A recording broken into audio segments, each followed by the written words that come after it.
Bagaimana cara mendidik hati ya, Bang Muhammad tadi ya. Cara mendidik hati agar tidak merasa diri lebih baik dari orang lain. Fokus dengan kekurangan kita, tidak usah fokus dengan kekurangan orang lain. Kapan kita merasa diri kita lebih baik dari orang lain? Di saat kita fokus melihat aibnya orang. Di saat itu kita merasa saya lebih baik. Melihat orang lebih bodoh, saya merasa lebih pintar. Melihat orang nggak pernah sholat, kita merasa ahli ibadah.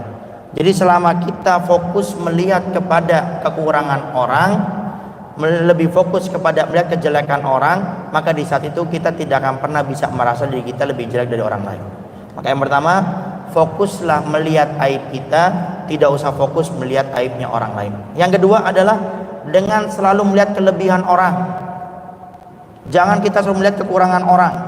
Sampai para ulama mengatakan Allah menciptakan kita dua mata. Satu mata untuk melihat kelebihan orang, satu mata untuk melihat kekurangan kita. Jadi kalau kita bisa selalu melihat kelebihan orang, kekurangan orang gak bakal kelihatan. Tapi kalau kita fokus hanya melihat kekurangan orang, kekurangan dia itu sedikit, tapi kelebihannya banyak, kita lebih fokus kepada kekurangannya. Kalau pepatah Indonesia itu, gajah di depan mata tak tampak, semut di seberang lautan tampak. Kita ini punya dosa tuh banyak sebetulnya. Kalau kita mau jujur, kita waktu ngejek orang, hina orang, kita ini lebih banyak kesalahan daripada orang yang kita ejek. Cuma penyakitnya kita manusia lebih suka menghina orang daripada memuji orang. Kalau kita mendapati ada orang yang suka memuji orang dalam artian untuk mensupport, menyemangati, itu orang yang hatinya bersih. Tapi kebanyakannya kan enggak. Ada orang punya kebaikan 99, satu dia punya aib, yang dilihat yang satu itu. Nggak mungkin yang 99. Orang punya kebaikan ya 99, dia punya aib satu, yang dilihat satunya, 99-nya nggak bakal dilihat.